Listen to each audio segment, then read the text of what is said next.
Hay tecnologías que fracasan porque son malas. Otras fracasan porque son demasiado caras.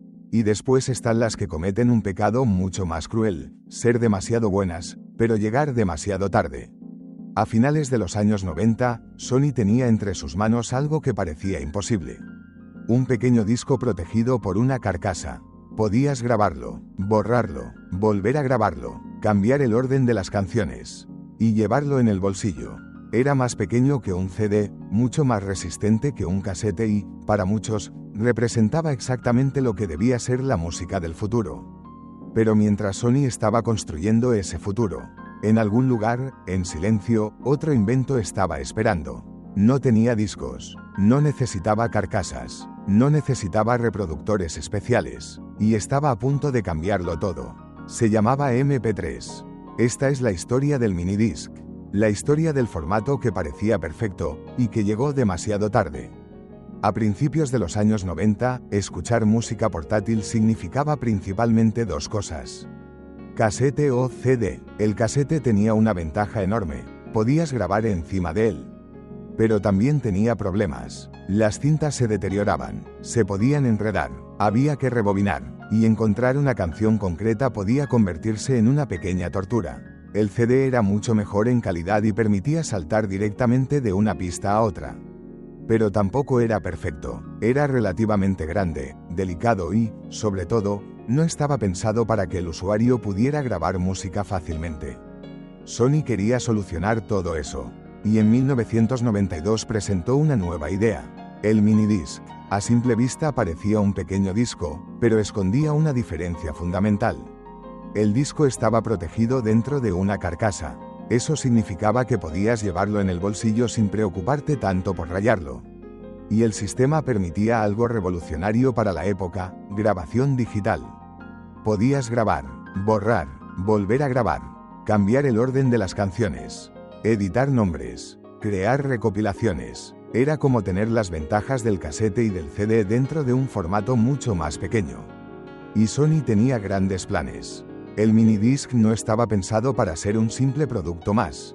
La compañía quería convertirlo en el siguiente gran formato musical. El problema era que el mundo todavía no sabía que estaba a punto de cambiar las reglas del juego. Cuando comenzaron a aparecer los primeros reproductores, había algo que llamaba inmediatamente la atención.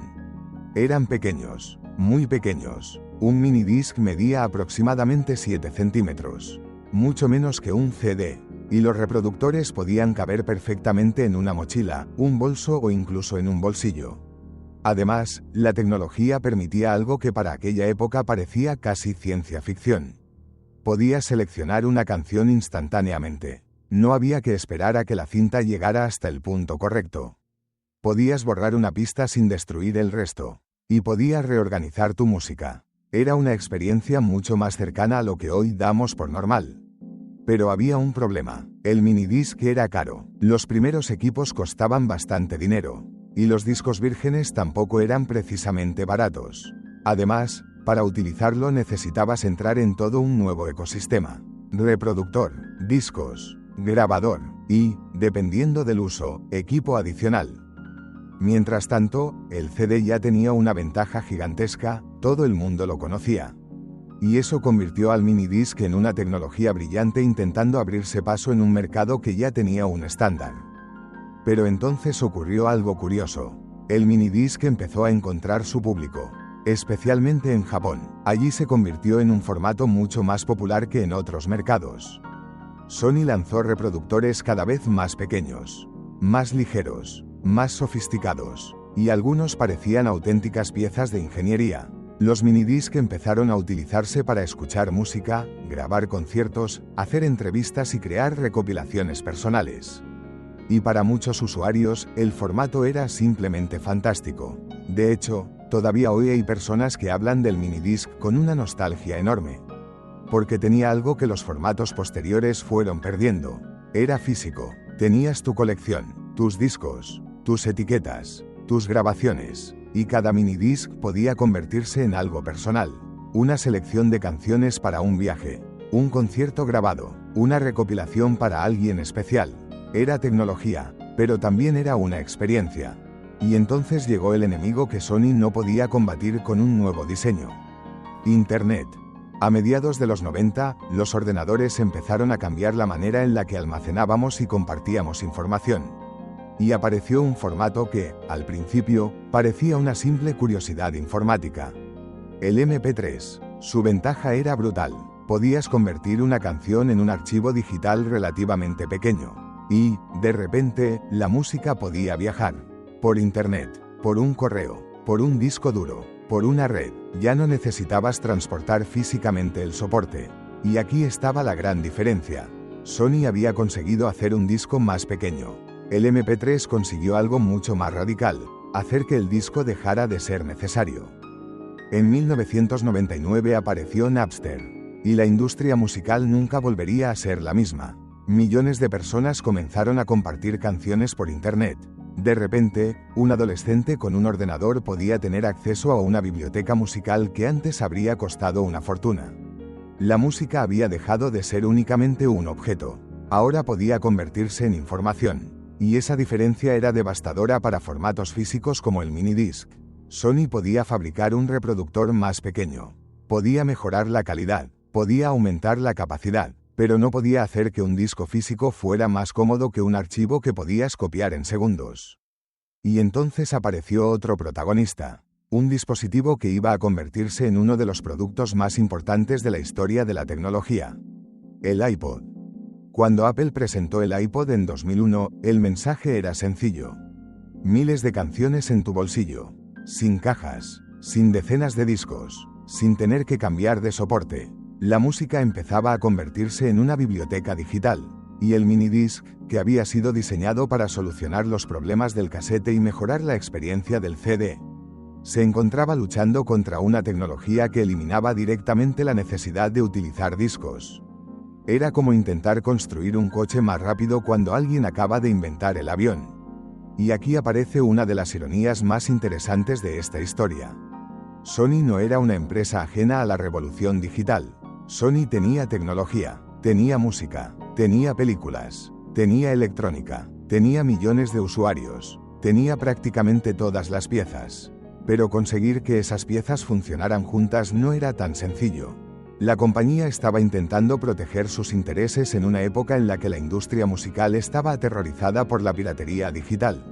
Y mientras otras compañías empezaban a explorar nuevas formas de distribuir música, Sony tuvo que equilibrar dos mundos: el mundo físico, que todavía daba dinero, y el mundo digital, que estaba creciendo delante de sus ojos. Aún así, Sony no abandonó inmediatamente el minidisc. Todo lo contrario, lo siguió mejorando, y en 2004 apareció HiMD. La idea era actualizar el formato para almacenar mucha más información y hacerlo todavía más útil. Ahora los discos podían almacenar cientos de megabytes. También se podía utilizar el formato para almacenar archivos digitales. Sony estaba intentando transformar el minidisc en algo más cercano a un dispositivo de almacenamiento. Pero el problema ya no era únicamente tecnológico, era temporal. El mercado había cambiado. Los reproductores MP3 eran cada vez más pequeños. Las memorias flash aumentaban su capacidad. Los ordenadores podían almacenar miles de canciones. Y poco después llegaría algo todavía más poderoso: el teléfono móvil. El smartphone terminaría convirtiéndose en el reproductor de música definitivo. Cámara, teléfono, internet, GPS, aplicaciones y música, todo en un solo dispositivo. El concepto de llevar un aparato dedicado exclusivamente a reproducir minidiscs empezaba a parecer innecesario. Pero aquí está lo curioso: el minidisc no desapareció inmediatamente. Sobrevivió durante años. Encontró usuarios fieles, profesionales, músicos, periodistas, coleccionistas y personas que simplemente disfrutaban de aquella tecnología. En Japón, incluso llegó a tener una presencia mucho más fuerte que en otros mercados. Y eso hace que su historia sea todavía más interesante, porque no estamos hablando de un producto horrible, ni de una tecnología inútil, ni de un invento ridículo. Estamos hablando de un formato que funcionaba realmente bien. Simplemente perdió la carrera. Y quizá esa sea la parte más fascinante, porque normalmente contamos las historias de los grandes fracasos tecnológicos como si todo fuera blanco o negro. Un producto aparece, fracasa, desaparece, fin. Pero el minidisc demuestra que la realidad es mucho más complicada. Puedes tener una tecnología excelente. Puedes tener una de las empresas más poderosas del planeta detrás. Puedes adelantarte a tus competidores. Y aún así perder, porque algunas veces el enemigo no es otro producto.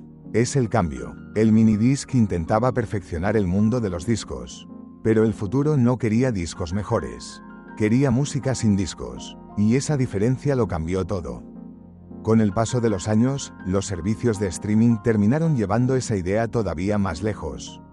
Primero dejamos de comprar discos. Después dejamos de descargar canciones. Y finalmente, en muchos casos, dejamos incluso de almacenar nuestra propia música. Simplemente abrimos una aplicación y elegimos una canción. Décadas después, resulta casi imposible explicar todo aquel proceso sin mencionar al pequeño minidisc. Porque estuvo justo en medio de una revolución, entre el mundo físico y el digital, entre el casete y el MP3, entre comprar música y tener acceso a ella. Sony dejó de fabricar oficialmente los últimos modelos de minidisc a mediados de la década de 2010. Para entonces, el mundo ya había avanzado muchísimo, pero el formato no desapareció completamente. Su comunidad de usuarios continuó manteniéndolo vivo. Y hoy, cuando alguien encuentra un viejo reproductor minidisc en un cajón, ocurre algo curioso. No parece simplemente un aparato antiguo. Parece una cápsula del tiempo. Una pequeña ventana hacia un futuro que nunca llegó. Y quizá por eso el minidisc sigue teniendo algo especial. Porque representa una época en la que todavía podíamos imaginar cómo sería el futuro. No sabíamos que acabaríamos llevando toda nuestra música en un teléfono. No sabíamos que Internet terminaría convirtiéndose en nuestra biblioteca musical. No sabíamos que el streaming cambiaría para siempre la industria. En aquel momento, el minidisc parecía tener todas las respuestas. Era pequeño, digital, regrabable, resistente, moderno, y durante un tiempo, parecía perfecto. Pero la tecnología no siempre premia al mejor producto. A veces premia al que llega en el momento exacto. El minidisc llegó demasiado pronto para vencer al CD y demasiado tarde para vencer al MP3. Y quizá esa sea su verdadera tragedia. No murió porque fuera malo. Murió porque el mundo estaba cambiando más rápido que él. Y eso nos deja una última pregunta. ¿Cuántas tecnologías que hoy creemos imposibles de sustituir están viviendo exactamente el mismo momento? Porque tal vez, mientras nosotros pensamos que estamos viendo el futuro, el verdadero futuro ya esté esperando detrás de la siguiente esquina. Y cuando llegue, quizá no necesite mejorar lo que tenemos. Quizá simplemente haga que deje de ser necesario. Esto fue Crónicas Digitales. Y recuerda, la historia de la tecnología no siempre la escriben los que inventan el futuro. A veces la escriben los que llegan justo a tiempo para vivirlo.